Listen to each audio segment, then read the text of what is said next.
Good morning, everyone. Today is the 16th of May in the year 2009. I'm Bob McKee, a volunteer at the Palm Springs Air Museum here in California. Part of our mission is to record and preserve the history of our country's military conflicts, especially World War II.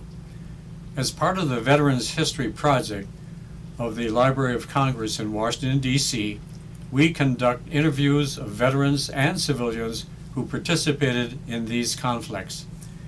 Today I'm here at the museum along with fellow volunteer Dave Thompson, and today we have the honor and the privilege of interviewing Chief Richard Pinky Higgins. And the last name of the Mr. Higgins was Chief Higgins, right? Yes, that was my highest rate that I... Highest rate, right. Okay. Chief Higgins. And a brief description of your MOS, I might say, was a radio man attended to PBY squadron at Pearl Harbor, and when the Japanese attacked on December 7th, 41, you were there. Yes. Okay. So we are going to talk to him about this and a lot of other things. Nice to have you here, Dick. Thank you.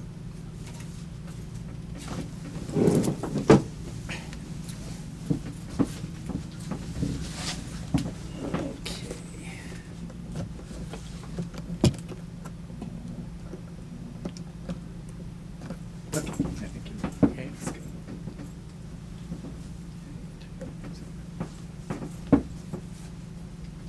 Okay, we're up and running. So you can. Yeah. Now, please pronounce and spell your full name for us and when you were born. Richard C. Higgins, R-I-C-H-A-R-D H-I-G-G-I-N-S, born July 24, 1921.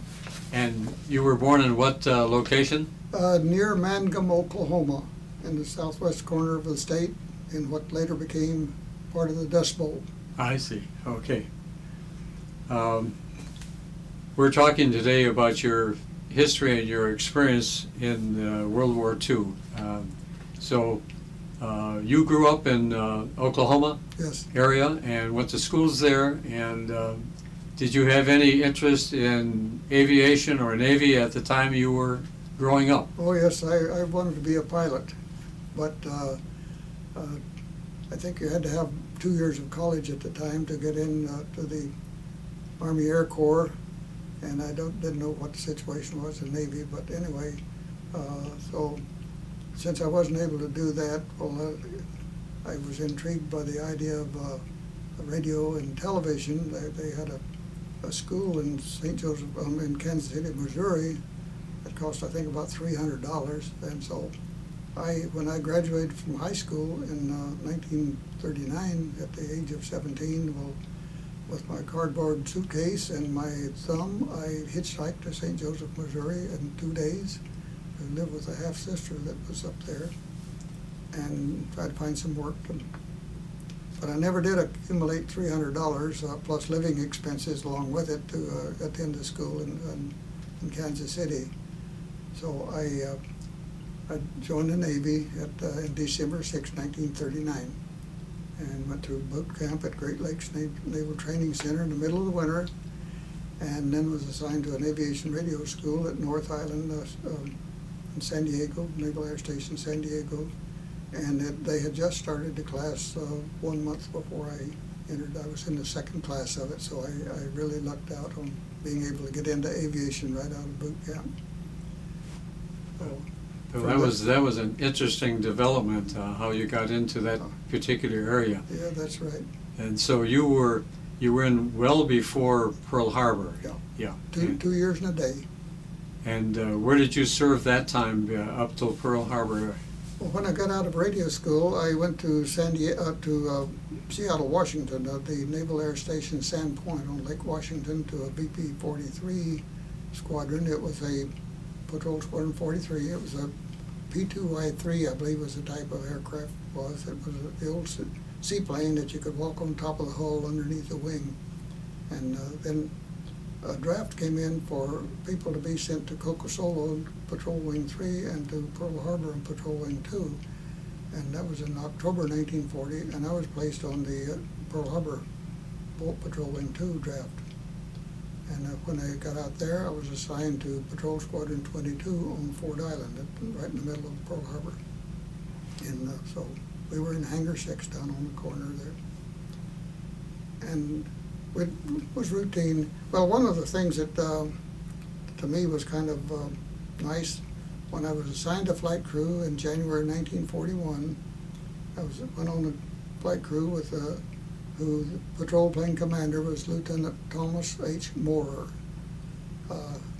who later became chairman of Joint Chiefs of Staff. He went all the way up to Chief of Naval Operations and chairman of Joint Chiefs of Staff. So he was a very fine gentleman from Alabama. Oh.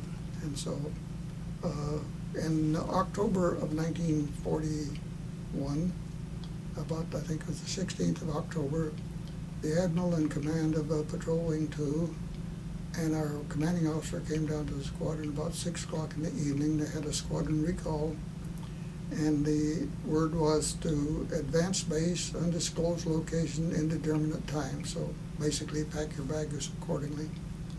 And 12 hours later, we were in the air, 6 o'clock next morning. And the crews didn't know where we were going, but the pilots, when we got in the air, they said we were going out to Midway Island. And so we patrolled in the area there, and the first thing of interest that happened was the Pan American Clipper. Pan American had hotels on the islands from the Orient to the to San Francisco. The last one, I guess, being at Pearl City. And the Pan American Clipper, excuse me, landed, and they had aboard the special envoy, Admiral Caruso, that was headed for Washington to join Admiral Numero, who was the ambassador to the U.S. in the talks with our State Department. I think we had an embargo or something like that on them at the time because of their aggression out in the Far East. They were taking over countries and their oil and minerals and what have you, and killing a lot of people in the process. And so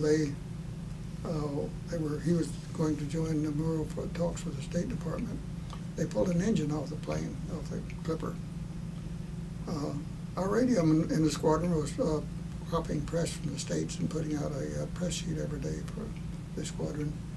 And the information there that he was held up at Midway because of weather. Well, out there, at least, the weather was fine, and I doubt that they were having any stormy weather in Honolulu. But anyway, for 3 days, he stayed there, and we put on a show of force while he was there. We had 12 planes, so 9 were parked where they could be seen from the hotel, and the other 3 were operating all day long.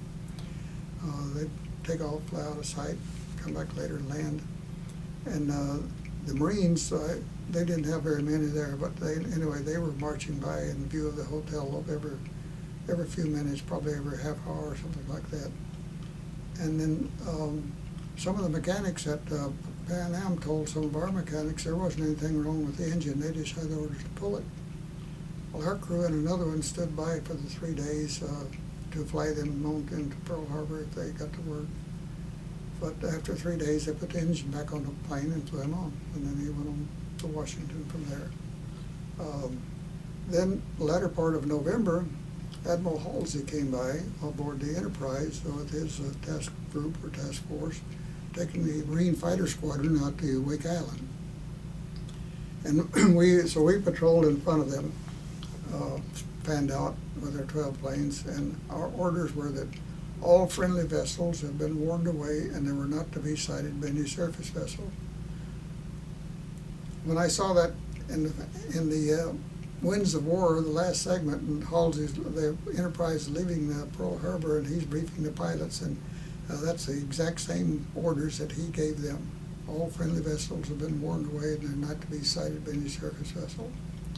Well, when they got within range of Wake, they flew the planes off and then headed back for Pearl Harbor. And we continued to fly for a couple more days and be sure that nothing was in the area. And then we flew back to Midway on Thursday, the November the 4th, December the 4th, and then on into Pearl Harbor on Friday and got in Friday night. I have an hour and a half of night flying in my flight log, so sometime we got in that evening. I don't know what happened Saturday. I'm sure I went ashore because we'd been gone for about 7 weeks, but I have no recollection of what about Saturday. But Sunday morning, I was rudely awakened.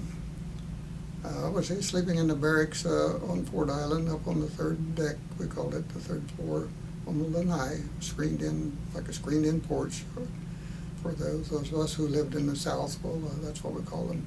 Yeah.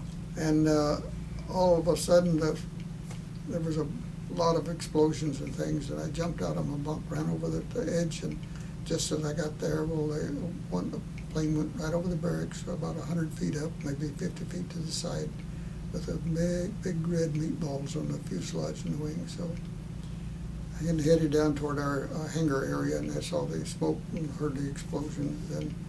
And there was no doubt whatever in my mind that because of the things that had been going on, that what was happening. And so I got on some clothes as quickly as I could, got down below, and the exit from the barracks was alongside of the mess hall. And they already had Marines, guards posted on the doors and would let us out because the barracks was right across the street from the sick bay, and the sick bay was about, I don't know, probably 100 or 200 yards up from where the California, she'd been hit and she was down by the bow.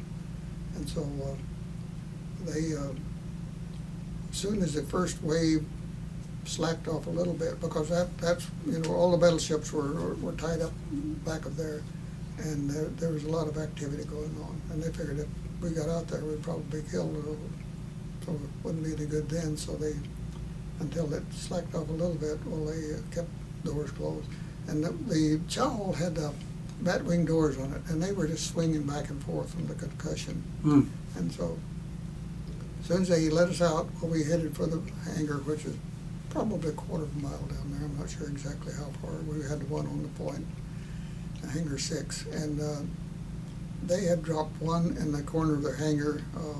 We shared the hangar with VP-22, I think it was, and I believe they probably relieved us out at Midway because the squadron wasn't there. They had some personnel there, and in fact they had one man killed during the blast. And then they dropped 5 in our aircraft parking area. And according to the officer of the day's log for the station, there was one crater that was 7 feet deep and 20 feet in diameter, and that's just about the location of the plane that I'd flown in on Friday night was sitting. We didn't have any planes available or flyable after it was over with.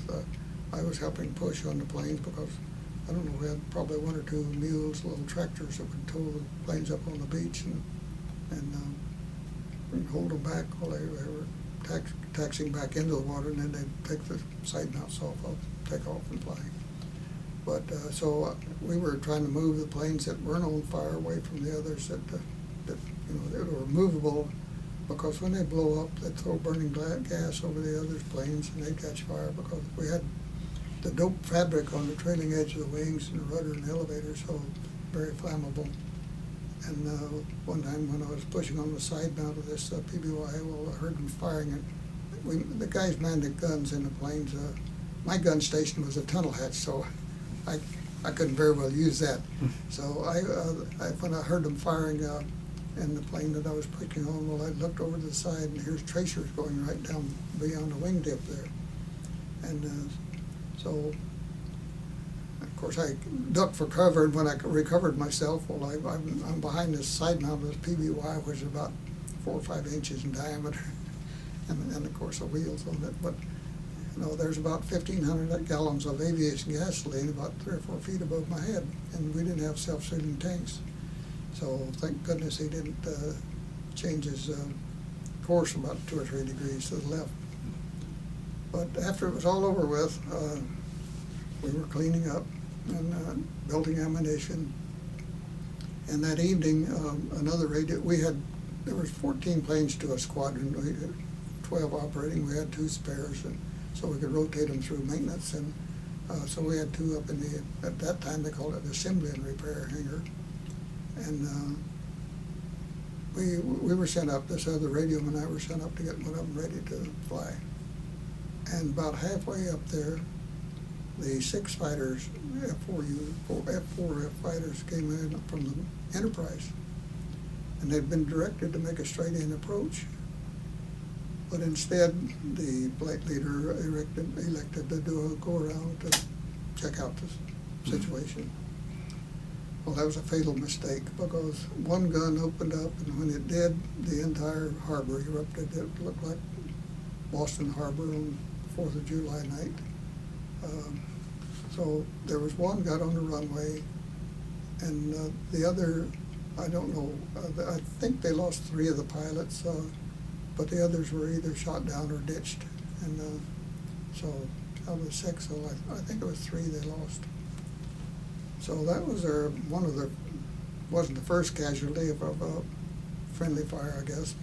Probably something happened that morning from shrapnel and everything else that they were sending it up. So that consisted of what we were doing on the 7th.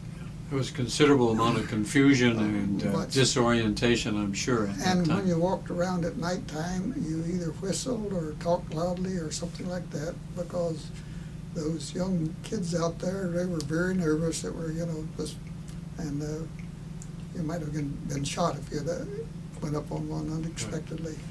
Did you have any wounds at that time? No, I didn't. I didn't get a wound during the war at all. In fact, I never pulled a trigger because, as I say, my gun station was a tunnel hatch, and the only time we had an aircraft fire one time, but got some hits with that. But where we lost a plane, we were on the water, and so I couldn't man that. So that was after we left Pearl and I went out.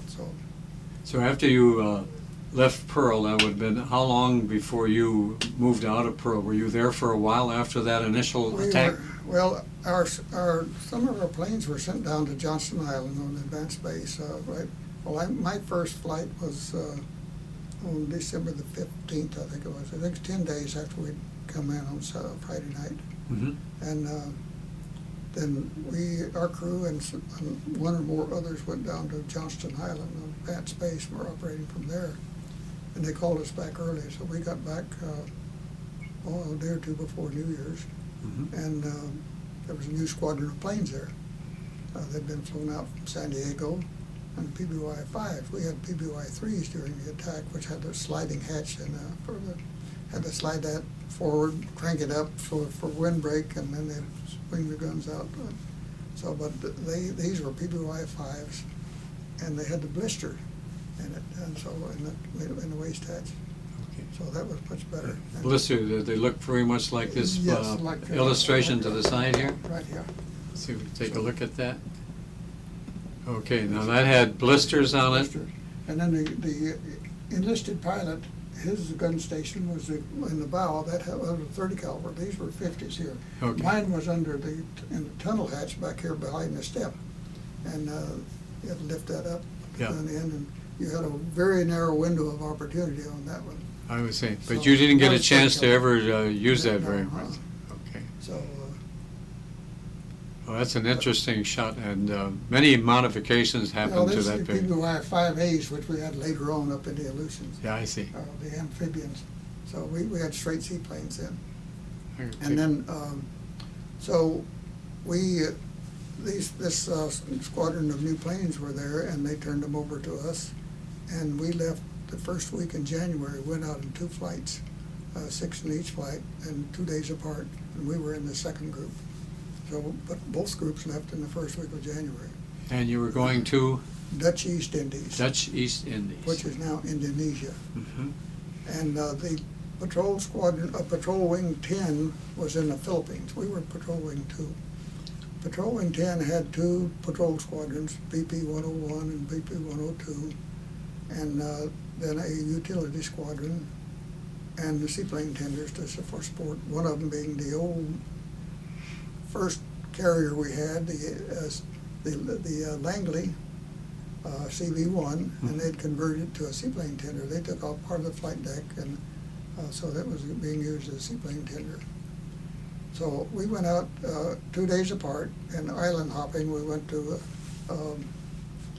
I think the first one was, I believe, Johnston Island, and then to Canton and Vesuva, Fiji, and Noumea, New Caledonia, and we hit Australia at Townsville.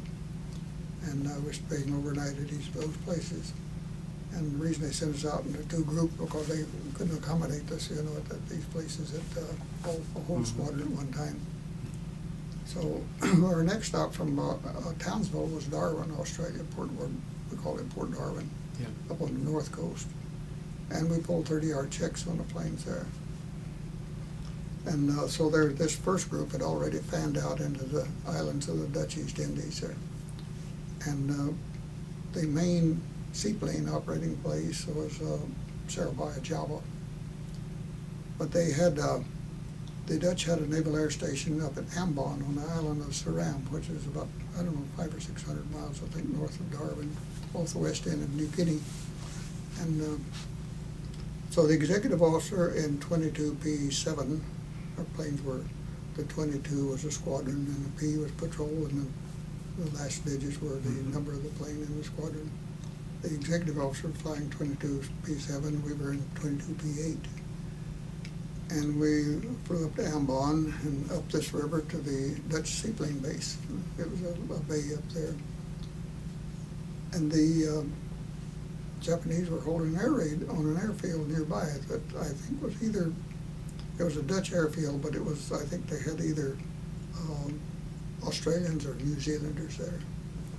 And they had 2 Brewster buffaloes down there that was found out later on that they, but anyway, we were flying up there, and we didn't see them holding the air raid on them, but they saw us come up.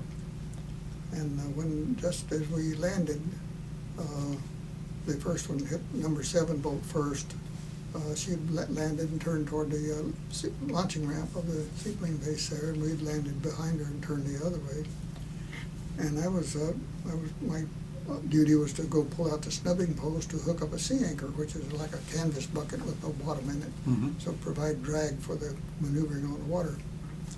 And so I pulled out the snubbing post to hook the lanyard onto it with the sea anchor, and looked over at number 7, and all the sprays going up around it. They were right near the beach by that time. And then the spray came on over to ours, and then it sounded like hail on a tin roof. What they would do, they would line up with their smaller caliber guns, approximately 30 caliber. I'm not sure just what it was, but something of that nature. And when they acquired the target, well, then it opened up a 20 millimeter cannon. So we had 10 men in the plane. We had an 8-man crew with 2 extra men for maintenance purposes. When we got out there, and of course all of our spare parts and tools and everything in there. And we had 1,000 pounds of beef in the bilges also, because they were getting kind of hungry up in there, so we're bringing this beef up for them. I see. But there were 5 of us back in the waist hatch to begin with, back in the area here where they had their 50 caliber guns on each side. And I put in a couple of cans of ammunition for the plane captain, and then we started getting fires from this 20 millimeter explosion. And so when it exploded, we had 4 canvas bunks with thin mattresses on them. And then we had our flight gear hanging in there and everything. So these things were catching on fire. So I grabbed a fire extinguisher and started putting out fires while they were busy back in the waste hatch there. And they had clipped the fuel line to the auxiliary power unit, which you call a putt-putt. Well, gas was going into the bilges. But thank goodness we had some holes by that time in the bottom that the water was coming into. So it was being diluted when we didn't have a high explosive atmosphere in there. So otherwise they'd blown sky high, I guess. Now those bases that you were at there in Indonesia, were they Dutch? And some places they were probably English or British bases that you went? No, all the ones that we operated from, well, I don't know. I don't think I'm not sure what the British had up there or the Australians. I know they were operating from the Dutch, I think, from the Dutch fields. Yeah. And I don't think they had any, I don't believe they had any seaplanes up there, I'm not sure. I see. But they did have land planes up. Yeah. But these two Brewster buffaloes had taken off. It was in this book of In the Hands of Fate, written about Patrol Wing 10, Mm-hmm. and our squadron that joined them. And they took off to challenge the Japanese, and they were 2-0 peeled off and shot them down immediately. But there were 9 fighters altogether, and I don't know whether we just had 7 of them that were on us, or if they were all 9. But they were just kind of lined up in a big chain, and one right after the other. Right. So we were trying to maneuver around there and wound up on the mud flats over on the far side of the bay from the air station. And so we just had the bow pointing out, and that 130 caliber was all we could had to bear on them. But one time, I saw the enlisted pilot backing out of the bow. There was a lot of smoke there, and he had got hit. As I understand it, in his shins. According to in the book, it was some other place, but anyway, as I remember it, he was shrapnel hit him in the shins. So one of those 20mm rounds from war going off there. Yeah. And he's the only one in our plane that was injured. Let's say there were 10.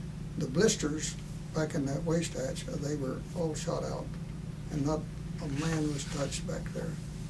I was there part of the time, and then there were 4 rest of the time. And so they, one loading, one firing on each gun there. So the pilot ordered us to abandon the plane, and we had an extra 50 caliber gun in it that lay in the bilges back in the waist hatch.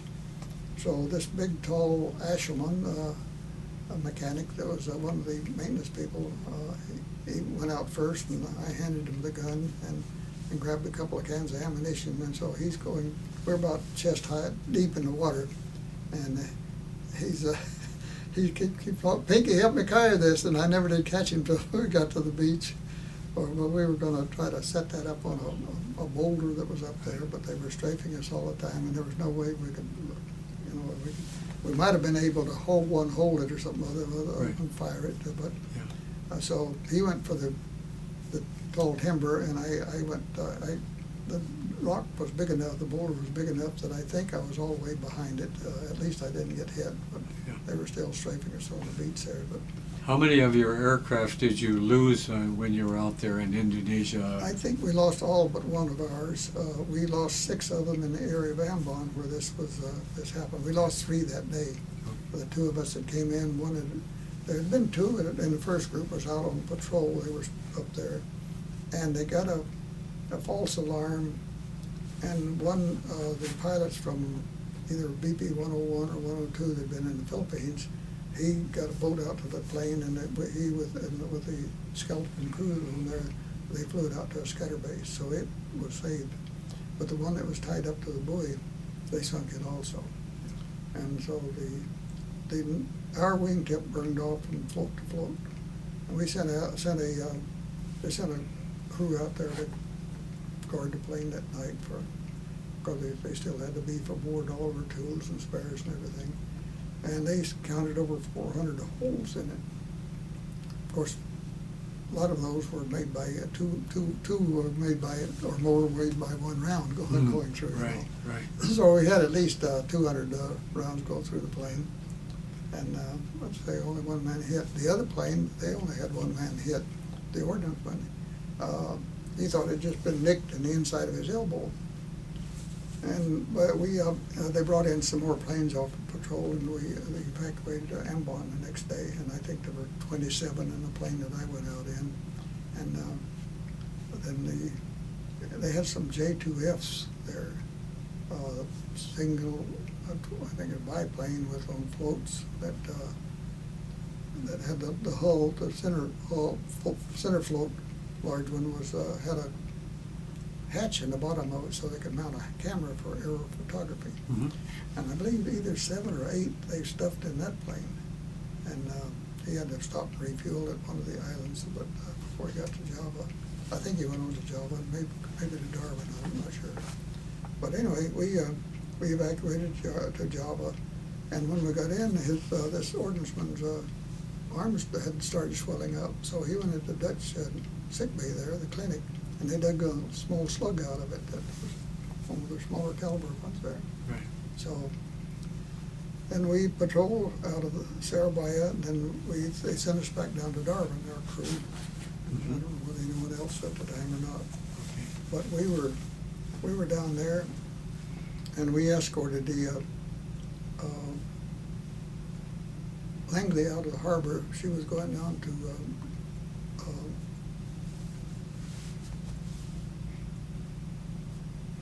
I had a blank here. Perth, Fremantle, to the port down at Fremantle, to pick up P-40s to take up to Java. Okay. And transport them up there. And of course, in the meantime, they were getting some action down below Java there by the surface, and they sunk the Langley, and some of the crew was picked up off that and put aboard the Pecos, a tanker. Mm-hmm. And so it was then it was sunk, and it's a little bit ahead of the game, but we came back to the States aboard the Mount Vernon troop ship, and one of the sailors that had picked up one of the guys off the Langley, he picked the same guy up again when the Pecos was sunk. like you again. Yeah. But anyway, we'd flown submarine patrol from the Langley when she left out of Darwin, and then we flew back to Sarabaya again. And then the Japanese had their first raid on Darwin on the 19th of February, 1942. Mm-hmm. So we missed that one, thank goodness. I see. But they lost, I suppose we lost some of our planes there. But Willie B. Preston was one of the seaplane tenders. She was an old converted four-stack destroyer from Mm-hmm. World War I. Mm-hmm. They'd taken out two of the boilers and fire rooms and everything to use for fuel and bombs and stuff for the seaplanes. And I guess every plane we lost, if they could salvage the guns, we did. And they had those things welded to the rails around the ship there, so they had a lot of firepower, and they had it. I guess they were hit, but they didn't sink it. I see. When you were on patrol, were you ever able to interdict with any enemy submarines on your? No, No. I didn't. We didn't see any subs. Yeah. We did our next to last patrol out of Sarabaya was toward the end of February. And we were going up Makassar Strait to the southern Philippine waters. Mm-hmm. Celebes on the east side of us and Borneo on the left side. Right. And we didn't sight any ships in there then in Balikpapan of Borneo or Makassar and the Celebes. And so we, 2 days later, another crew they were in patrolling 10, been in the Philippines. They flew the same plane on the same patrol. And we were on patrol that day then, but they were flying down the Florida Sea. And we picked up the landing group that was coming in to Java, about, I guess, probably a couple 100 miles out. And so we were getting the count on them, their course speed, composition, everything. And they got tired of that, I guess, and started throwing up a little anti-aircraft fire. So when we got a hit, the pilot figured we had enough information to get back to the base. So we left and headed on down. But in the meantime, this other plane that on the same patrol we'd had 2 days earlier in the same plane, they reported ships in Makassar Harbor. So they reported them. I was on the circuit, the radio circuit at the time, copied them traffic, and so they continued on the patrol. It was very early in the morning. I guess it wasn't daybreak yet. And about an hour out on their flight, the base ordered them to go back in and bomb the ships.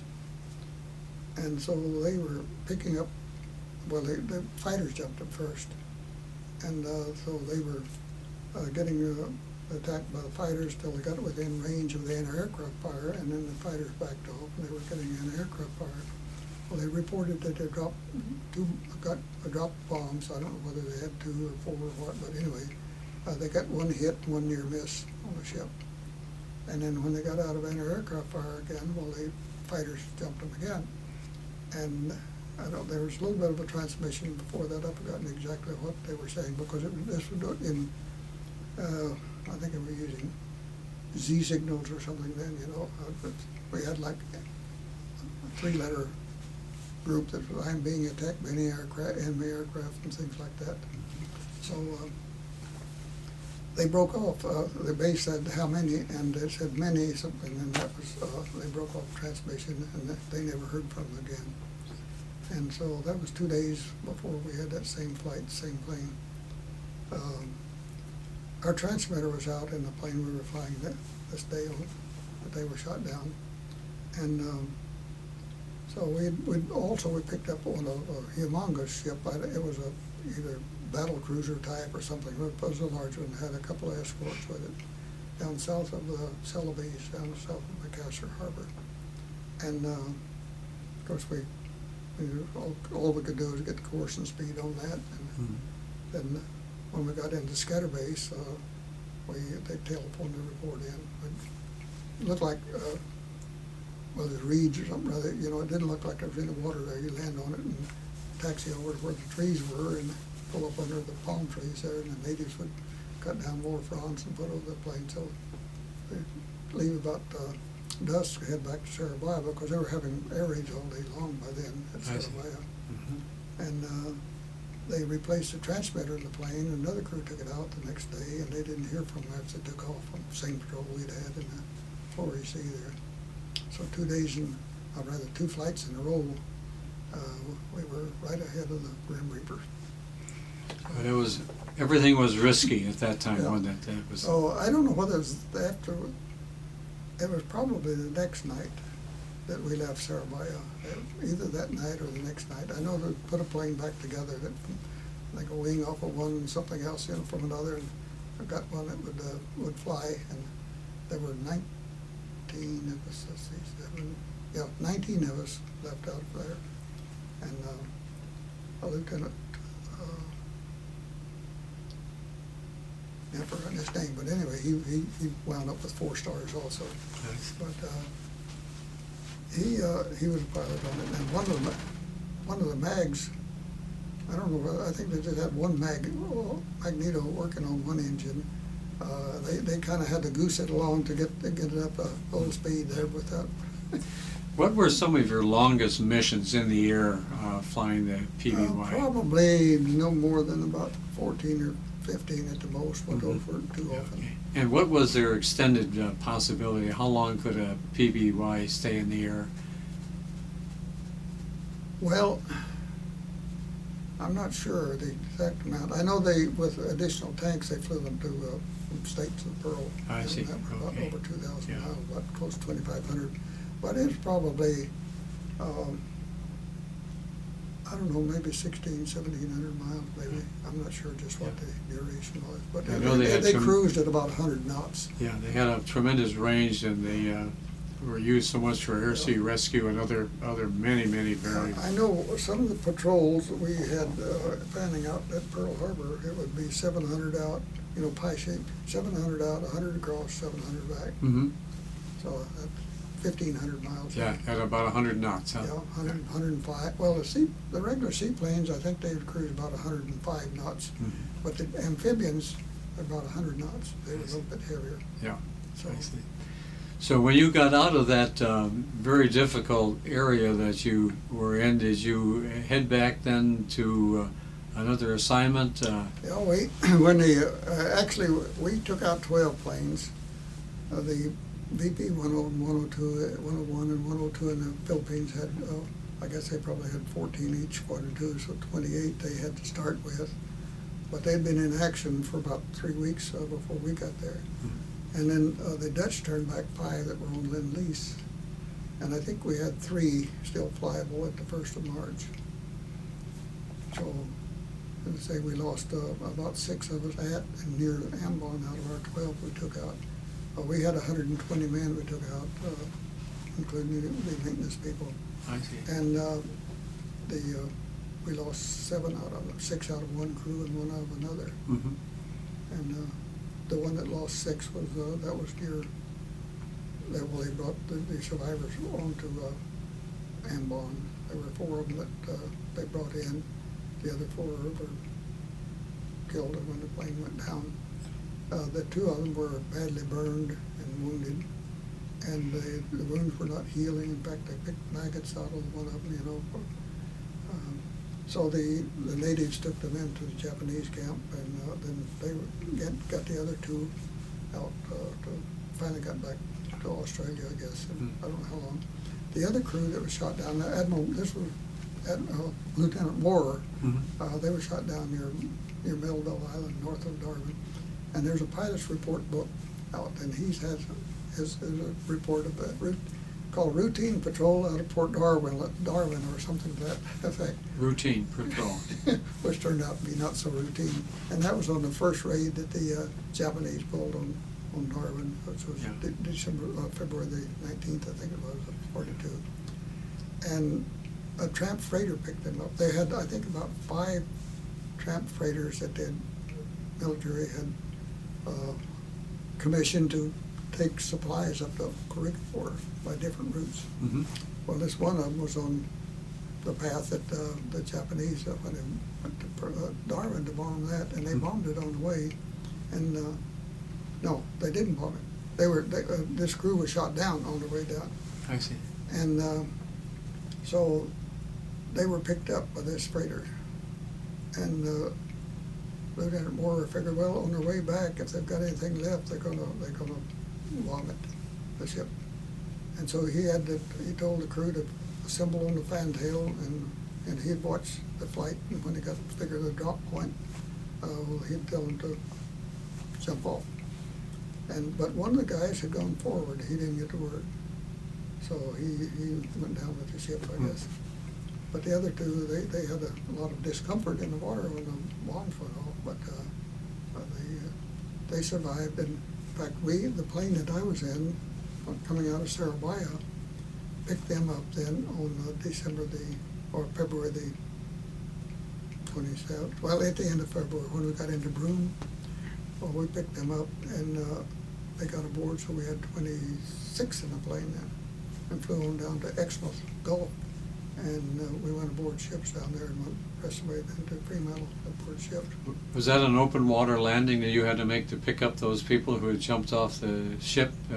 No, we didn't. No, we weren't one. We didn't. They natives had picked them up. Oh, they.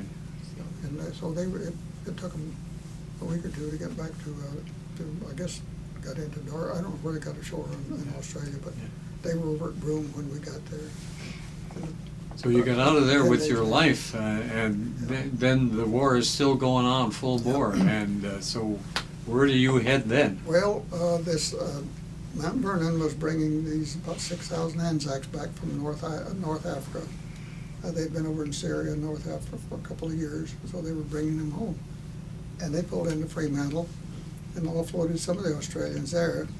And they sent about half the aviation personnel back to the States aboard her.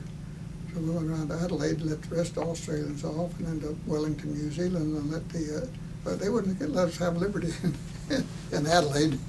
But went around to Wellington, New Zealand. We were in there for 2 nights, so we got Cinderella Liberty one night, at port and starboard duty. So we had to be back by midnight.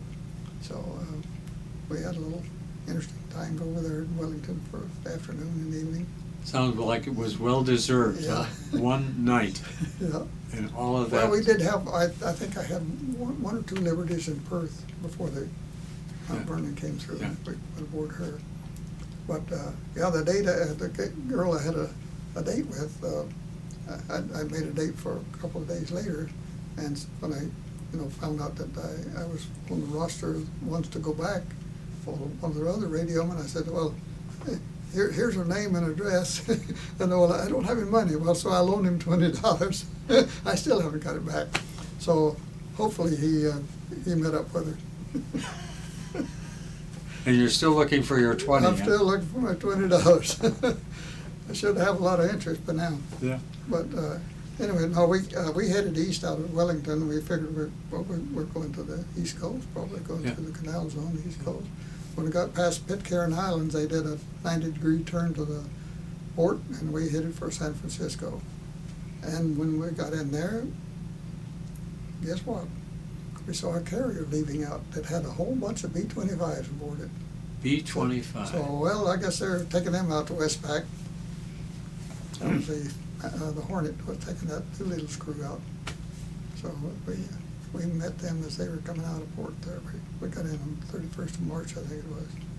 And Yeah, it was about 4 months after Pearl Harbor when that flight departed. Yeah. so it was, and so we finally got some leave there. We came back, all we had was just bodies and a muster sheet.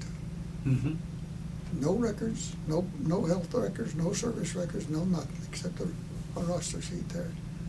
And a leading chief in Georgia. We got into Treasure Island there, and he's master at arms. Like we've got, kind of group around there, and he's calling out muster. They're trying to get us all lined up and everything. And the leading chief, he told them to bug out, to leave these guys alone. So we had open gangway. We sleep in as late as we wanted to, and ate when they were serving meals. But so we had to wait till about a couple of weeks before we got some. Well, we didn't have any pay records. We couldn't get paid.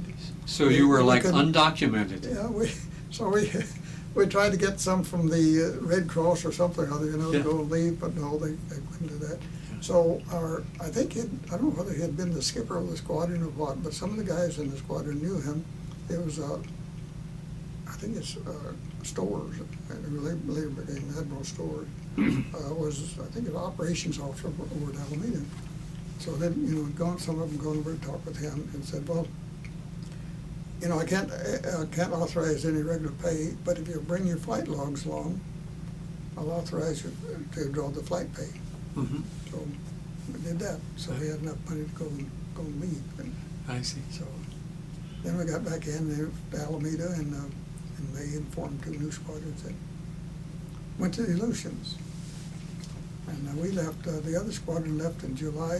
They were VP 62, we were VP 61. We left in the middle of August. And our first stop up there was the Sandpoint Island, which had out from Dutch Harbor a ways. Mm-hmm. And it had a fish cannery there, but they also had a ramp that they could pull our seaplanes up. I think we were able to pull them up on the island, but anyway, we operated there for a couple of weeks. Mm-hmm. And we had this newfangled radar, and it was made by Canadians, and it was basically a flying breadboard. There was no layout of the wiring or anything in it. It was just from one point to another. Yeah. And so there, I know, and we didn't. It was so secret. We were on our training flights at Alameda. We'd have to get it out of the vault and put it in the plane, and get it out of the plane and put it back in the vault when we got back. And so they wouldn't let us take any schematic diagrams up there. So you had to trace everything out by fingers, basically. And it was so humid. We had to turn the power on, half power or standby power, for about 30 minutes to dry it out before we could turn full power on, because if it didn't, it would be arcing all over the place. So when we came back and turned in those, we operated then went over to Dutch Harbor, and would have an advanced base down at ADAC, and I think Coal Bay also, because one of the guys that I used to fly with, he lost his thumb, but they made him a new one. He got caught between a boat and the hull, on the blister of the plane there. And so he thought it was going to be surveyed out, but they rigged it up so it had one of the fingers that mostly acting like a thumb. I know that was over at Coal Bay, but we'd operate from the seaplane tenders out in Coolant Bay at ADAC, Mm-hmm. And one time the willy walls were coming in, so that's like a hurricane in the tropics. And so we were tied up to buoys in the bay there. And they also had a float plane in there, a cruiser, I guess. It was a biplane. And they went around to picking up the crews off the planes, but somehow or other, I don't know whether our guy said, well, we'll just stay aboard the plane or what, but we had a skeleton crew. And so all the ships went out to sea. Because those willy walls would get up, 80, 90 miles an hour. And they were treacherous around all the hills and mountains and stuff there. So when we got back into the harbor, our plane was drug up onto the beach, sandy beach there. It drug the buoy. Blew up. And so another one, I forgot what happened to it, but someone else's plane, I guess. And that float plane, all you could see were 3 floats sticking out of the water. It was bottom side up. Oh. So it had flipped it, so it was still at the buoy, but you can see the main float and the 2 wing floats there. Excuse me. But then we came back and we had 18 crews. We had 14 planes, so we were bringing those back to the States and trading them for the amphibians, the PBY-5As, so we could operate from the runways. And so we got short leave there and reported back into Sandpoint. And the guys that went down there, the crews went down to San Diego and picked them up from Conberry down there at the time. So we went back aboard a cruise that were there at Sandpoint, went up on an Alaskan steamship line ship, the SS Columbia, which was probably built around the turn of the century. And we went up through the inland passage and got into Ketchikan on 24th of December. And it looked like a courier knife painting up on the side of the hill there with all the snow in this little village of Ketchikan there. And so from there we went on up to Kodiak and they offloaded us there. And then we went on out and joined the squadron at Umnak, which is out west of Dutch Harbor ways. I think it was up the next island over. They had runways over there. And that was in the middle of the winter. And I was going to ask you about the weather for flying. I would imagine, without asking, that the weather had to be horrendous almost all year round. Well, that's where they make the weather and ship it out to the rest of the world. And so, it's one time we came back in and we were 80 miles off when we hit the change from where we thought we would be. Because you couldn't see the water. You were flying over it. We had this little more advanced radar then. We had ASE, which was built by Philco, and it did have a layout on that. I see. And you had this A-scope there. You had a lubber line in the middle. You had a bulk on the right side or left side, wherever it was. You had your target centered up. Well, there's equal on each side. Yeah. And then we had side search radar. So you'd have to switch to that to get off your port or starboard side, starboard port side.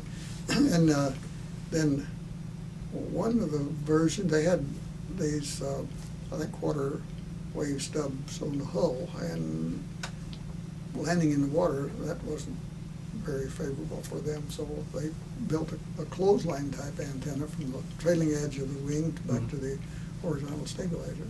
I see. And one time we were refueling off a seaplane tender, and my second radioman was up on there. I guess he was, handing the nozzle up on the wing there.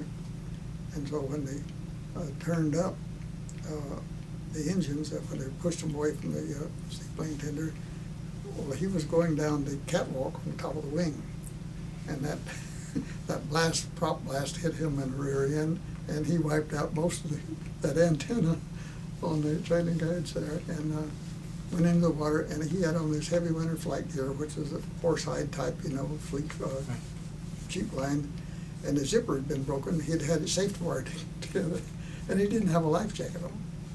So the boat crew came out, and instead of going up and laying to alongside and pulling them in, they'd make pass it at him with a boat hook, to catch on. So he naturally dodged from being beamed with that thing. So finally they got wise, and they pulled him in. But after that, if you got outside the plane, you had your life jacket on. I would think that the weather would have been one of the worst enemies in that theater of operation. Yeah, one time we went back to, that's after we got our fives, we went back to Dutch Harbor to get an engine change.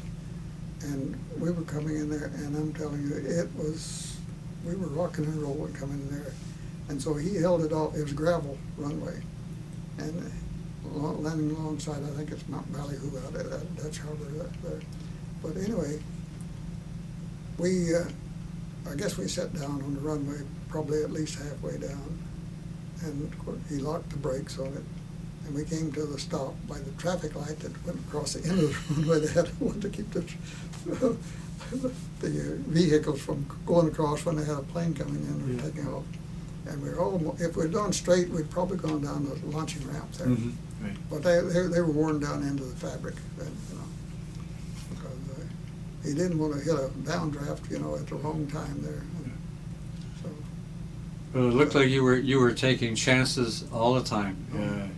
Every flight and every mission was. You'd be getting the planes ready to fly there down at Umnek.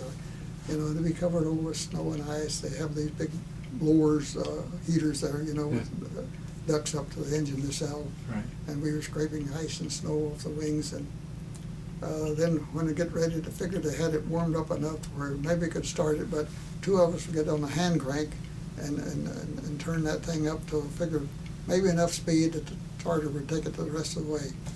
And then when it did, of course, you got the blast of that frigid air. So your wind chill factor dropped probably 30 or 40 degrees in a hurry. Yeah. But there were some pictures in the Airedale, Pat Wing 4 Airedale paper they put out, on up to several years after the war was over, and it showed pictures, and said there's big mounds of snow. So there's Squatchy huts under the snow there. Well, that's also where our head was. The Navy called the Army called them latrines. We called them heads. And the showers were out in that. So there were a lot of kind of yellowish holes out in the snow there outside the hut where we lived. But now, did that wind up pretty much your activities in Alaska? We had Aleutians? Yeah, we went. We were out at Amchitka, got out there in May of moved us out to May of 43, and took over the landings. When we went into Attu to take that back. The Japanese had occupied Kiska and Attu. Right. So we went out and to Attu and operated out of a harbor out there. I think it's Holt's Bay. And Casco Cove from a seaplane tender. Well, at nighttime especially, you could see all the firing going on the beach over there, and they'd be bringing casualties back aboard the seaplane tender. And many of them were severe frostbite. This was up in the latter part of May, so they didn't have proper clothing and what have you for that type of warfare. And then we were flying patrols out there to be sure nothing was coming in to give them a hand. And then when after it took back Attu, we went back to Amchitka and then standing by to go into Kiska. But when they went in, there was no one home. They'd pulled them out a night or two before. Evacuated. Either by submarines or maybe even by surface, because the weather was closing, so you couldn't see anything. So the bad weather was their excuse cover. Yeah. So we one time we went up for the air sea rescue up to Kiska when the Army Air Corps was doing bombing and strafing up there, and the radar wasn't working. So we went ahead anyway, and then the weather started in. Well, by the time we got back to Amchitka, 64 miles away, with the strip there, we couldn't get into the strip there. So we went in over the harbor and up over the masts of the ships in there, and went in on the fighter strip, which was in a kind of a canyon out at Casco. Oh no, anyway, in there, and so he finally got second round. He got it on the. Okay, now you've come down from the Aleutians. Yeah, came back in October 1943 to Whidbey Island. Yeah. No. I guess we came into San Francisco. San Francisco? So we were waiting for, I take that back, Seattle. So we were there for a couple of weeks before we got our orders to wherever we were going to go. And so most of us that had been out for two tours went to shore duty, and the others went to form new squadrons. And I got orders to the Naval Air Station in Jacksonville, Florida, with further orders to Lake City, Florida, which is about 60 miles west, to a PV operational training, advanced operational training squadron there. And they had a ground school also there along with it, and so I was assigned to ground school, and we had both pilots and enlisted personnel. Since I was radioman at the time, well, I would be teaching the pilots Morse code and blinker, and I don't think we did any semaphore, but anyway, that was some of the things, and communication procedures, so they could know how to draft messages and send them out. And then we also had the equipment in the planes that they would be, crew members would be checked out in that, and both operating it and maintenance of them. So I had one of the first class that worked for me, named Joe Henderson. He had a date with a nurse over at the local hospital, Lakeshore Hospital, civilian hospital. And she had a friend that was a nurse anesthetist, and they wanted someone to go out with her. So he asked me if I wanted to go. So sure, wouldn't pass up an opportunity like that. So we went out what they called Jack's Place. It was, the name of the place was Sawdust Trail, but what it was I guess a gas station with a little grocery store or something or other in the back of it, which they had changed into a dance floor with some booths and a jukebox. And so that's where we went. The reason they called it the Jack's Place because they had a big Jack's beer sign up on top of it, so that was easy to recognize and remember. But anyway, we were dancing and sitting in the booth and sipping on a few somethings. And this other couple, he and his buddy were sitting across the table from us in this booth. And as we would dance and come back and talk and all, and she kept raising her eyebrows when we'd be talking, and so that, I don't know, that told me that maybe there was an interest there. So I asked her for a date, and I never did go with Brownie, for her friend again. That's the only date I ever had with her. 4 months later, we were married. 4 months later? 4 months. And so 28th of April, 1944. So we were there for the rest of the war, and it was in March of 1946, they transferred us, they closed down Lake City and transferred the squadron up to Hutchinson, Kansas, Naval Air Station there, which had a Navy PB-4Y 1s or 2s up there, which was the ones were like a B-24, twin tail. The ones were modified to have a single tail. The 2s had a single tail. Called it a privateer. But anyway, I guess they were all probably the old B-24 version. Well, 6 months later, they closed Hutchinson. So they moved us back then to Whiting Field out by Milton, Florida, which is not too far from Pensacola. And that was about, I guess, around October of 1946.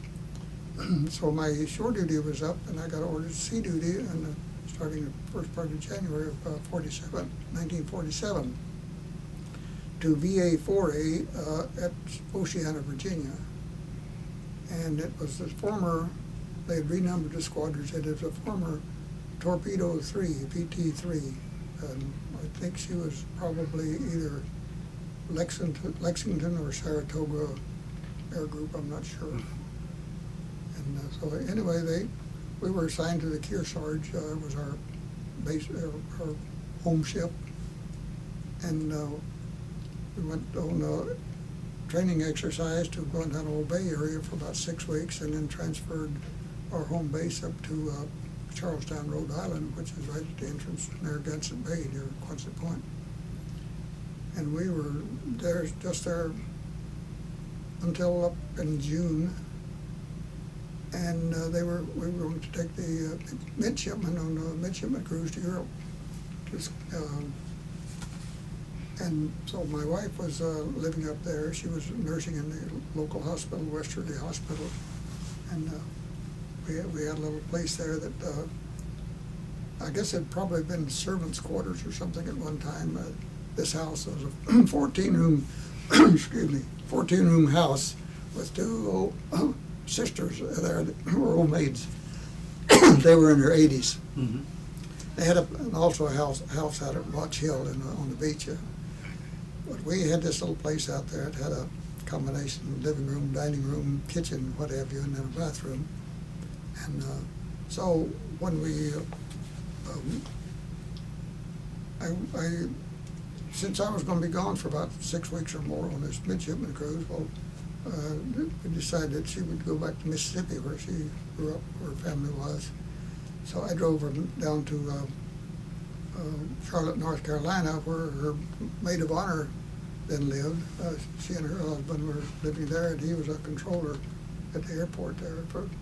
He'd been a Navy controller, I think, down in Puerto Rico before he got duty at Lake City. And so anyway, they drove on to Mississippi then, and I flew back to Norfolk and caught the ship there. And so we were flying these midshipmen off the carrier. They had sent, I was aboard the Randolph then.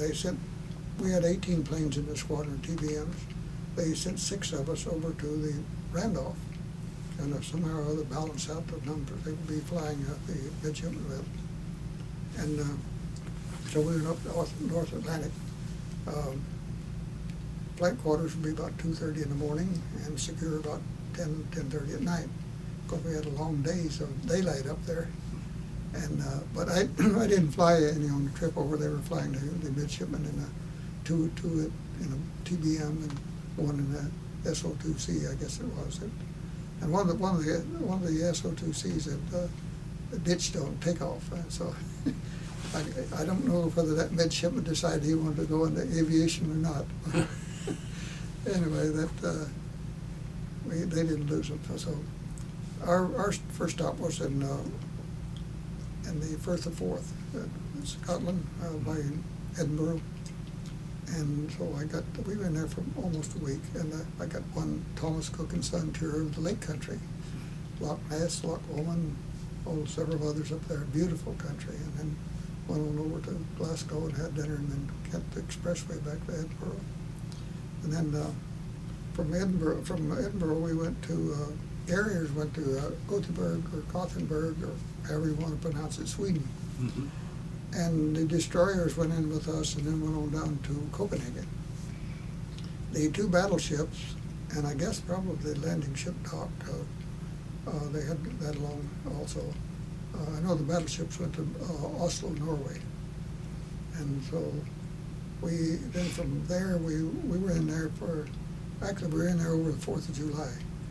And I had the hangar deck control watch, which it was elevated above the hangar deck, and you looked right down on the quarter deck. And we were there on the 4th of July. And we had also had the flag. The Admiral was aboard the Randolph. So all the dignitaries were coming aboard. They had the red carpet out there, the Marine Honor Guard, they had the Navy Side Boys, they had the Admiral's Band, and it was really putting on a show there. So I got to watch all of that as I was overseeing the sentries that were out on the hangar deck there. And what harbor were you in when that took? That was Gothenburg, Sweden. Gothenburg, Yeah. Gothenburg, something. Yeah. And that's Liseberg is the park there, and they said that was the second most beautiful one in Europe. Tivoli and Mhm. Copenhagen was supposed to be the most beautiful one. But you know, the roller coasters, they, you know, like here where they're open, all the Yeah. supports on them, they were covered over on the sides with murals on them and everything, and Oh. flowers all over the place. A beautiful place. Mhm. But then they had three dance pavilions there. One that was doing schottisches and polkas and what have you. Another one was probably modern dance, and I don't know what the other was, probably square dancing or something like that. Who knows? But the midshipmen really hooping it up there. So from there we went on down to our carrier and one battleship and the landing ship dock went to Portsmouth, England. The other carrier and battleship, and I don't know whether destroyers, whether we had some with us or not, but anyway, they went to, we were in Portsmouth and they were in Weymouth. And so we got, that's when the white hats made out better than the officers and chiefs did, because we're in a little different duty section arrangement somehow. And so the white hats got 72 hours off at one time. Okay. And the officers and chiefs got 60. So we were cut half a day off of our time. But I did take it again, Thomas Cook and Son tour to England, to London, and got to see, Windsor Castle and Stokes Poaches and Eton and Hampton Courts. And they had a lot of beautiful paintings in there.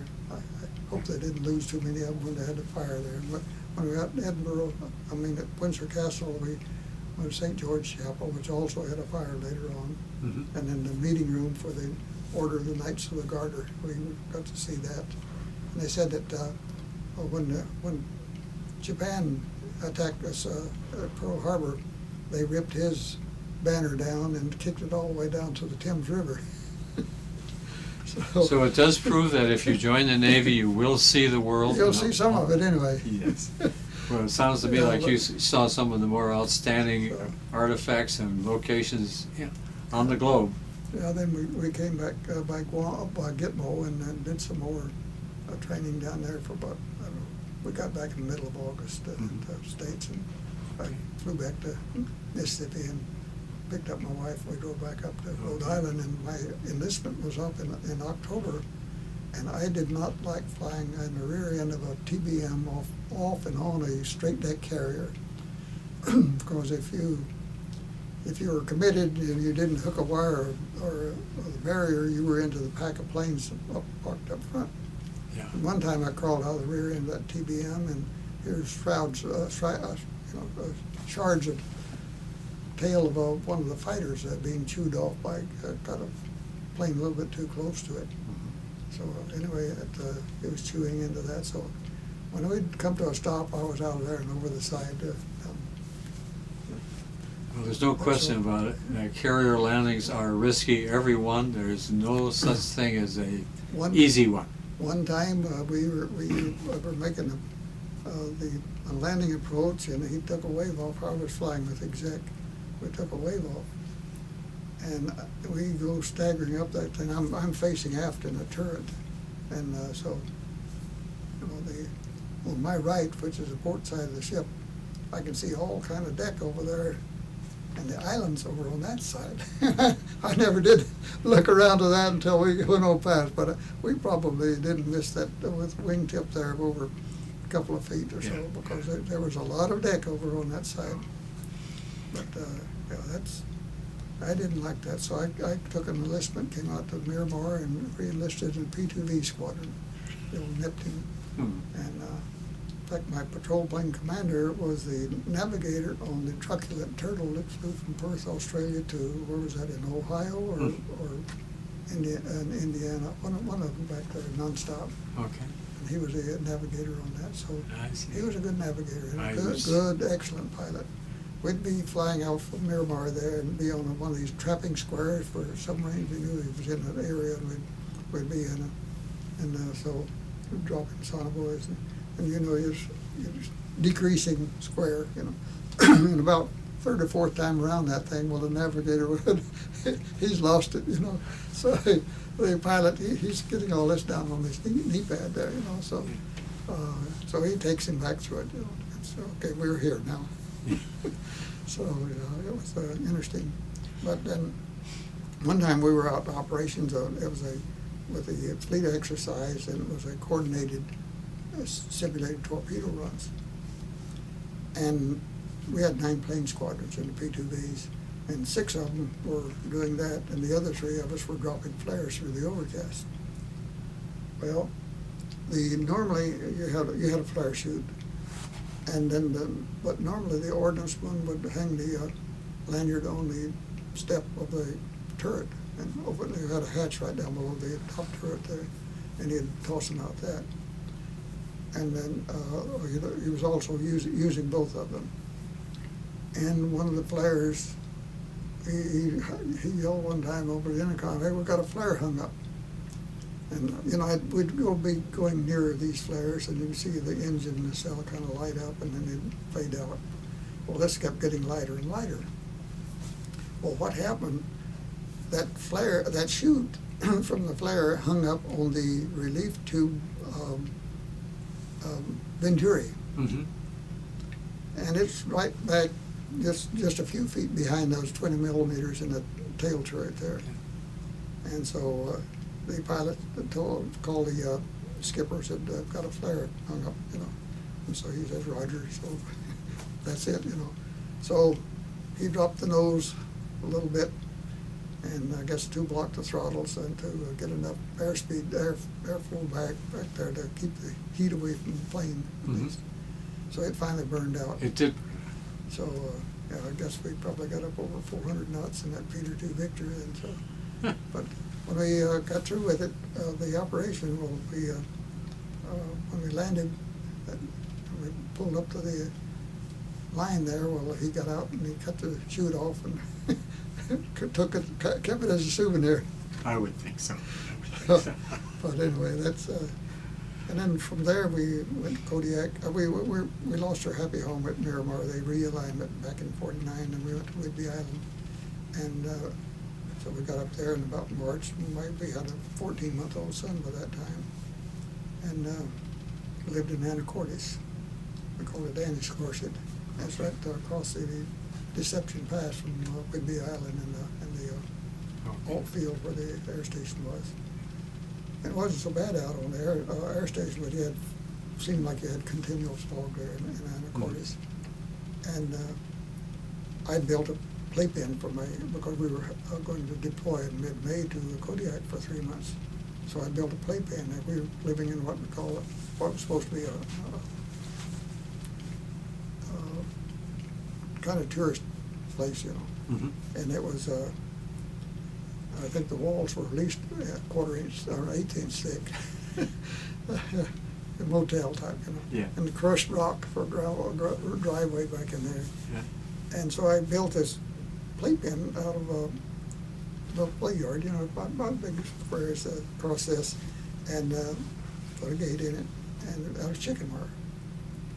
And when I got it all constructed and put him in there, and I started back to the cabin, and I looked around, and he's almost to the top of that thing. His toes just fit those openings in that wire, that chicken wire. So all that work and expense was for nothing. Yeah, he was going to jump ship.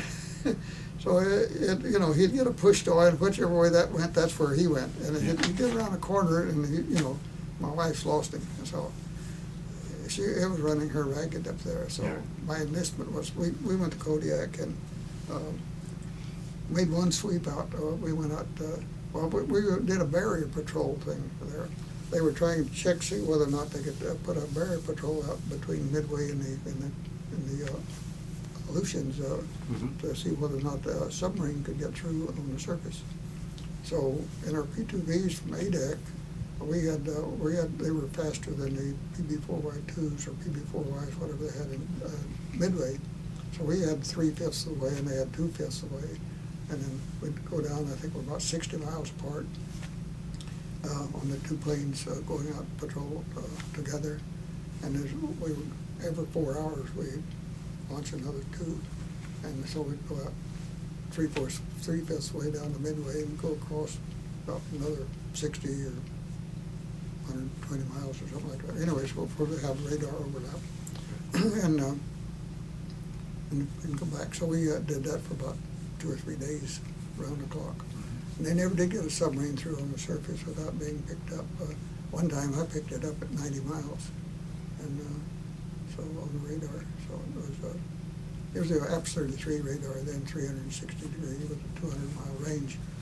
So it was pretty good, but not like the APS-20, which they used for their Guppy planes, you know, that were early warning planes that they had.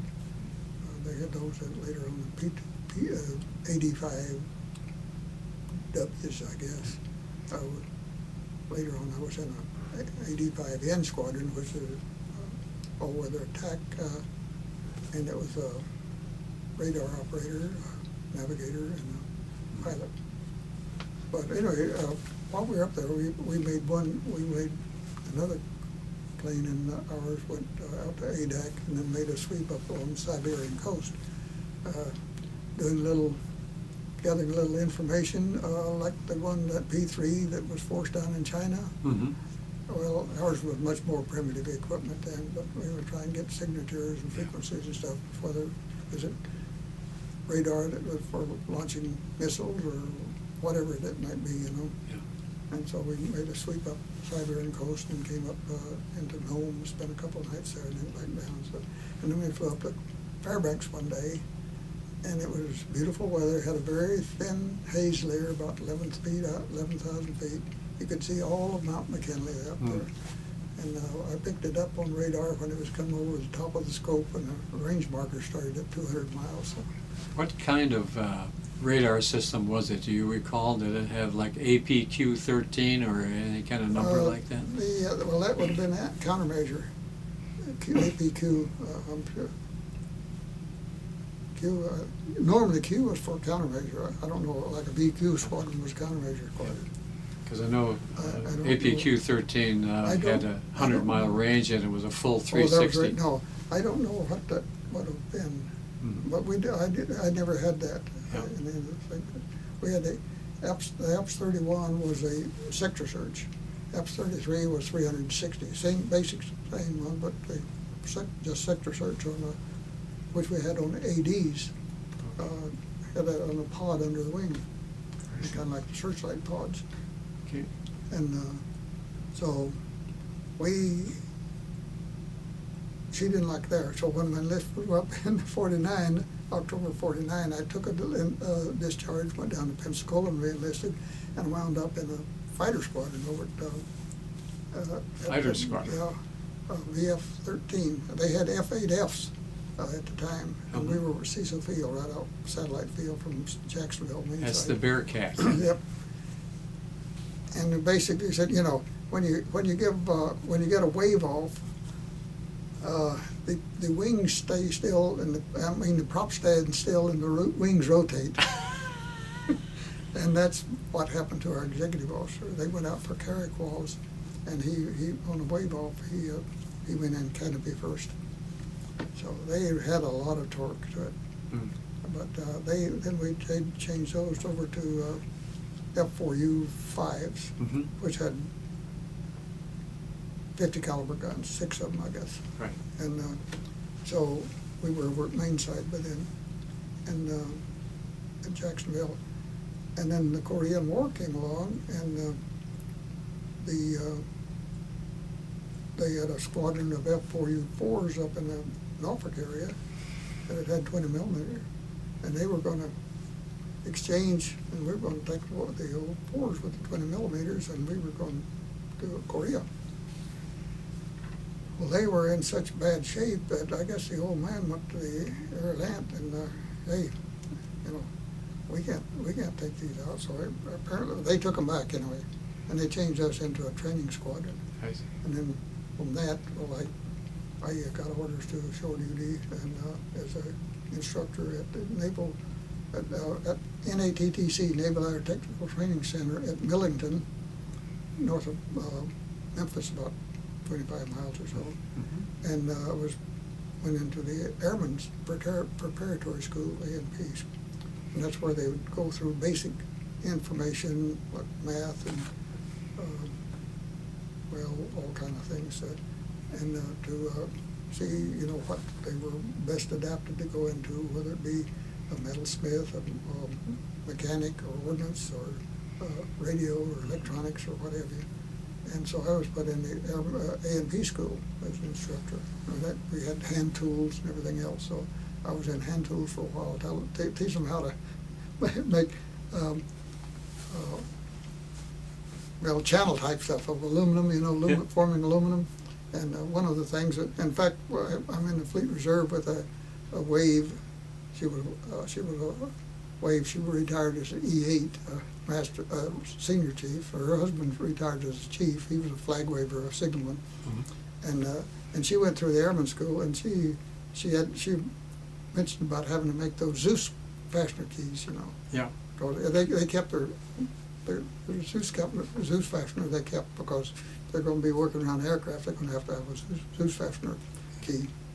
And so, for those who don't know what a Zeus fastener is, it's a flat-headed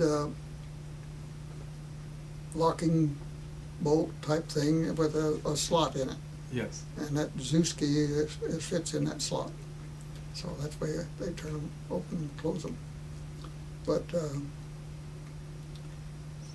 so I went into the rate shop, which is a radio rate shop they call it then, for a while, and teach them how to turn the gear on and everything, and kind of basically what it was about. And also we had a radar simulator there that had this big tank. I don't know if you ever saw those or not, but they had a relief map in there of all the, like shoreline and mountains and stuff like that. So, and this was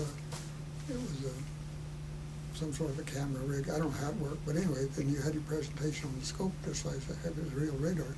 I see. So, but from that I went to, they finally tied me on ship's company of one of those big iron things there. A seaplane tender, USS Pine Island. That's the only time I was ever signed a ship's company on a ship. Mm-hmm. And so that was, I went through the Advanced Aviation Electronics School. I had to change my rate because they were doing away with the Morse code and changed it to something else. So by going through either that or they call it TRADAV for Training Devices School, you change over to a TRADEFman, or going through ATB school, Advanced Aviation Electronics School, you change over to AT. So that's what I did. It was a 40-week course, and it only took me 44 weeks to get through it. I had to repeat two-week phases. How many specialties did you have during all of your course in the service? It sounds like there must be almost a dozen different specialties. Well, we had started out with radioman, and then radioman qualified in aircraft, and then they came out with the aviation radioman rate, which was ARM. That was in about March of 1942. And so my rates were automatically changing. For Qual Air, we were automatically changed to ARM. And but I was a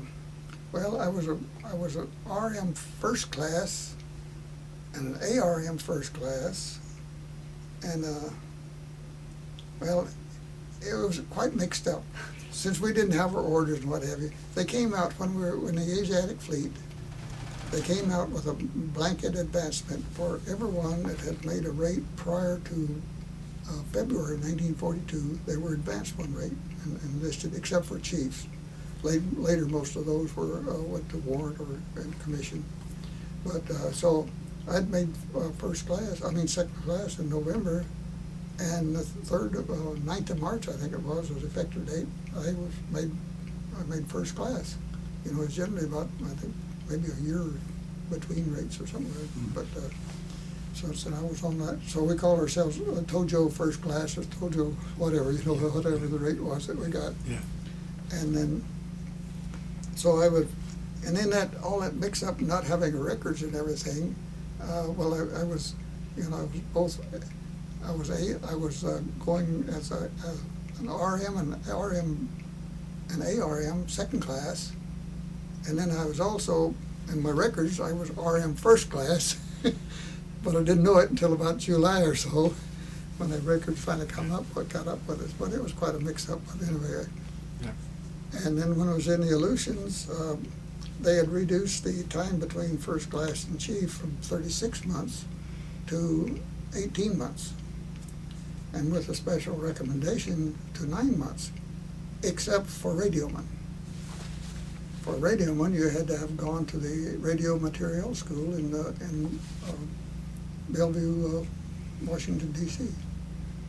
Well, I hadn't been, but they recommended me for chief up when I was up in the Aleutians. I took the test and I passed it after about 13 or 14 months, something like that. And they sent it in to the Bureau. The old man signed it and sent it in. And they said, well, we'll keep his rate, but his time for permanent appointment won't start until after he had 18 months after he made first class. And don't do it again. So I got to keep my hat. And but another guy later on was done at Lake City, Florida. He the same thing for him, except they wouldn't let him keep. He couldn't put his hat on until he got his 18 months in. So and draw the pay. You got a whole $99, you know, for as an acting appointment chief, and after a year, if you didn't mess up, well, you were advanced to a permanent appointment, which was $126. So, Makes a difference in the service. Yeah. Yes. So anyway, it was, but we, I finished up my time and I went to, well, we owned at Pine Island for a year, and my wife had to go in for major surgery, and we had 2 small children, and that was in '56, so one was 2. Was she born 52? No, she was 52. She was 4 years old, and my son was 8 years old, I guess. So you had 2 children, yeah. huh? You had 2 children? Right. Boy and a girl. Yeah. Yeah. And so she had to go in for major surgery, and so since they were small, well, we were in the yard. We got back then and up in the Navy Yard at Long Beach for doing some major overhaul on the ship. So the executive officer went down at AirPac and got me transferred down there to Phase 2 Pac, Fleet Airborne Electronic Training Unit. So I was phase supervisor in the radar and fire control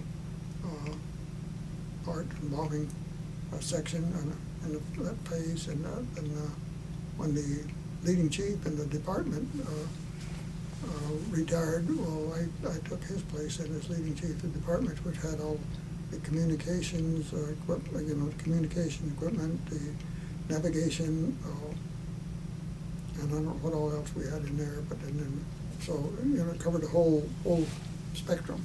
And then we were flying to get flight pay. We were flying with the operational training I was flying radar hops with pilots. We had an R4D, which is a DC-3 or C-46 or something other. C-47. C-47, yeah. We had the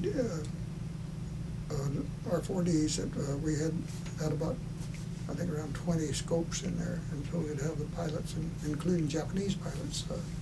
Including Japanese? Yeah. And so, anyway, we'd take them out on out from San Diego to El Centro, and around the east side of the Salton Sea, up through to Garnett, spot up there that you kind of you could pick it up on radar, and then through Banning Pass, and down below the levels, and these student pilots have got a guide to pilot through, Nice. And then we had a good landmark at March Field, and then Montana Steel Mills, that came up a good target on that. And then we'd fly out to Catalina, and they had to fly 2 miles around all the beach there, Yeah. And then back to Del Mar. No. Anyway, where the big power plant is over there. I know that on the coast there, yeah. And that was an excellent target on that one. So big square building. Yeah. And then from that, I went to VAW 35 when I went back to sea duty. which is all-weather attack. We had about 50 aircraft. We had some of the countermeasure planes in there for us. I don't know how many we had, but we had several. Those were the 85 cubes. They had two. They had a pilot, navigator, and two men back in the bilges there for on radar and ECM gear. And so that was, we didn't have those for too long after I got in there. And then they got all the 85 ends, which had the pilot, navigator, radar operator. And where were you flying those out of? What? We were out of North Island. North Island. And so we sent a team of 4 out on each carrier on deployment. So we had about 50 aircraft and about 500 men and around 50 chiefs. And there was, we'd gone out we were scheduled to go into Lexington in August of 58.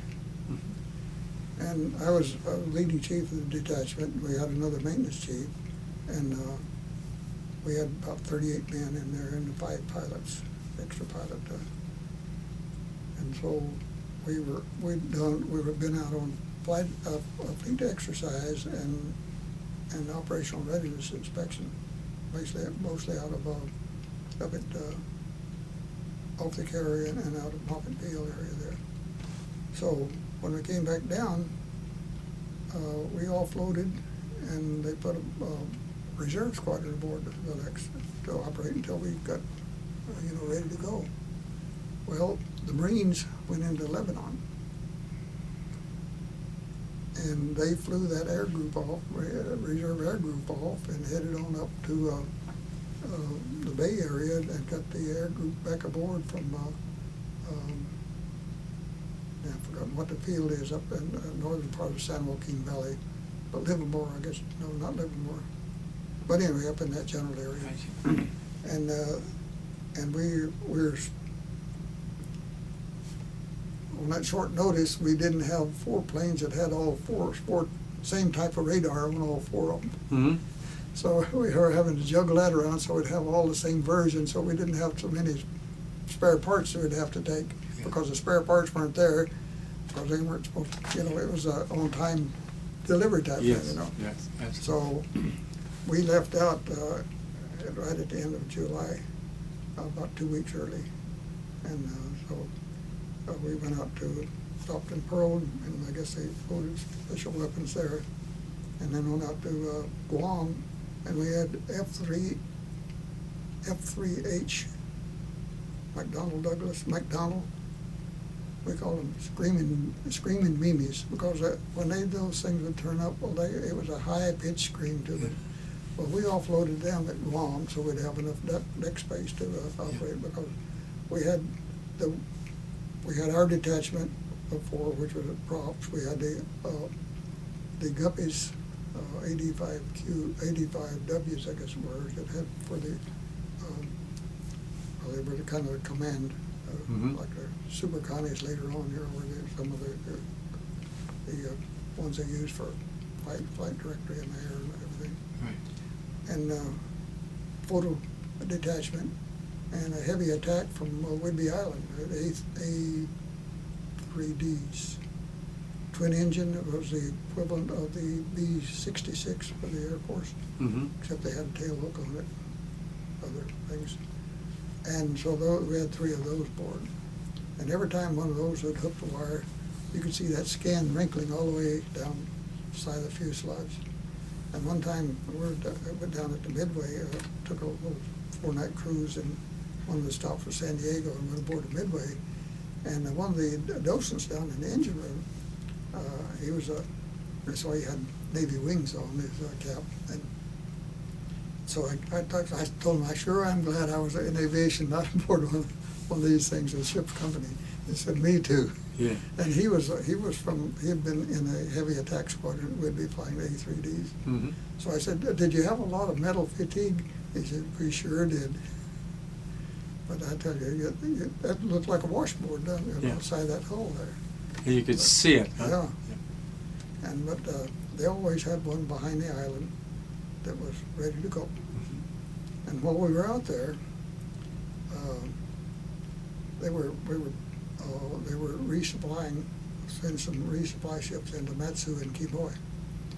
And it's the ones of Taiwan are so Formosa then, the free China type Yeah. had that. And so the communists threatened to fire on them, and we had ships escorting them in. And so I guess apparently our State Department said, you don't do that. So we went to flight quarters and general quarters that night, loaded up all the planes. Pilots were raped on their targets. We stayed there all night long until our ships got out of range of the shore batteries again. And we offloaded and resumed operation like nothing happened the next morning, And they had launched all the jets, and that squadron of ADs were back there turning up. And all of a sudden, there was two loud booms, and the ship just shook. I was up on the island structure, watching our planes get off. And so I looked back, and I thought maybe one of the planes had blown up. I looked up, and here's two planes going into the overcast, and they're not ours. They're nothing like we had on that Lexington. What they were was two F-11Fs off the Midway, and they shook us up. They went right past our fantail there with no tail, probably Mach 1.5 or 2. And, they gave you a sonic charge, huh? My first thought was they got through on us, and Yeah. I could feel my heart. I think right up there. But That would do it. yeah. So anyway, it's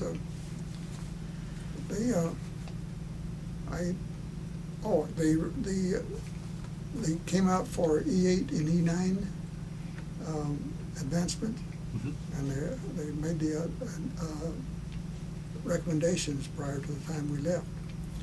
And our old man says, I won't, since we have about 50 chiefs in there, I don't know them well enough. If they haven't been in the squadron for 2 years, I'm not going to recommend them.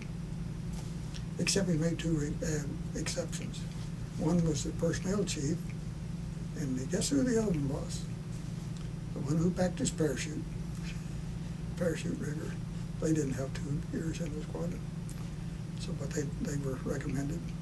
Well, we were out in Westpac, this other chief and I, with a detachment aboard Lexington when the test was given. There were 3 chiefs aboard that ship that didn't take the test. He and I and one ship's company chief that goofed up somewhere along the line, and he wasn't recommended. But the entire air group, entire ship's company, all the detachments, except for the 2 of us, took the test. So I've had a little bit of ill feelings about the skipper ever since.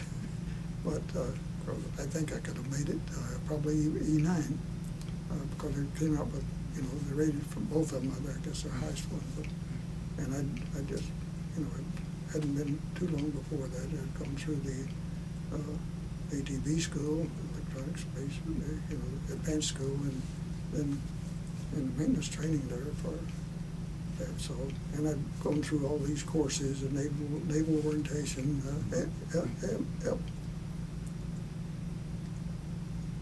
over to military justice, anyway, the military justice program, through NAFI or something. NAFI, is that what they call it? These courses, the different ones that you're supposed to be taken to.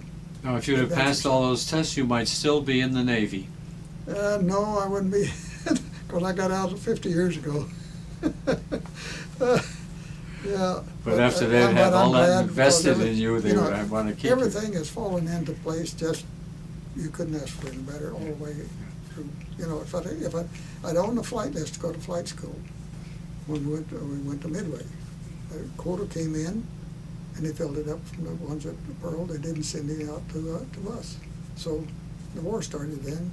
When we came back from the Dutch East Indies, there at Alameda, they came around and said, "You want to reapply again?" No, I don't think so. But there's many times I could have taken one fork or the other fork, and it would not have turned out the way it has. Yeah. And I couldn't, as I tell some people, and my wife and I were blessed out of our socks. We have 2 great kids, 2 great grandkids, and 2 their spouses, so. Now about your family, your wife, what was your wife's She name? was an RN. She was Winnie Ruth McDonald. McDonald. So the nurses went with their last name. She was Mac. The Navy went by their last names. I was Higgins, so we were Mac and Higgins. I see. And then our daughter is a nurse, a registered nurse, and she's still doing. Her husband retired in 2006. He was a school teacher. He finally graduated from 5th grade after 35 years. They were out of there for Bend, Oregon. What about your son? And he's a medical doctor. He's a pathologist. I see. He works for Kaiser Permanente. He's been at Yeah. Panorama City Hospital since 1981. Yeah. Do each of them have families? You have grandchildren? I have two. My daughter has 2 children. She's the one that has a son and a daughter, and they are both married now. My grandson will have been married 2 years in August, and my granddaughter and grandson-in-law will be 10 years to September 11th. 9/11. They were married 2 years before the attack on the towers. I see. So Have any of your children or grandchildren ever been in the service or been No. connected with any kind of military thing like the ROTC or anything like that? no. That's sort of interesting, similar to my own. When my son was in college, I went to one of the trade shows, electronics trade shows. I was working I don't know where I was working then, 1970. Probably Collins Radio, maybe. But anyway, I took him to one of the trade shows, and where they showing all the, solid state stuff and design work and everything. I said, would you like maybe to go in that? No. So anyway, his major was biological science at UCI. Mhm. And I'm proud of the kid. He was a class of 108, and he was the one that was summa cum laude in it. And he'd been doing research work on the honors program there on RNA, DNA, something like that, which is what it was. But he was working at the post office also, and carrying a full load. And sometimes he wouldn't get a lab until maybe after midnight, So he finally had to quit work about, I think, around winter of his senior year. So probably just too busy. So when all this rabble-ravelsing was going on, 1969, 70, I said, is your department involved in that? I said, no, we don't have time for that crap. We have to study. That was the humanities. Mhm. Do you have any comments for young people today, either career-wise or whether they should or shouldn't join the services or have any connection with the military? I think they should have a connection with it because the discipline they get there, you grow up in a hurry. And remember, freedom is not free. Someone pays for it all along. And hopefully it's not you, but someone's got to do it. And so it's, I think it's one of the fastest way that you can grow up in a hurry, or you can goof off. Yeah, it certainly tests the mettle of any young person, I would think, and hopefully they come out for the better. Well, like in supervision stuff, I just made 3rd class. This was back in 1941, probably then. Made 3rd class petty officer. Well, we were up in the radio shack up in the hangar there, and the chief says, "Peggy, we need some coffee made." So I went over, started to pick up the coffee pot and go make coffee. He said, "If you make that coffee, I'm going to take that right away from you. You've got a striker over there." Leadership training. Yeah.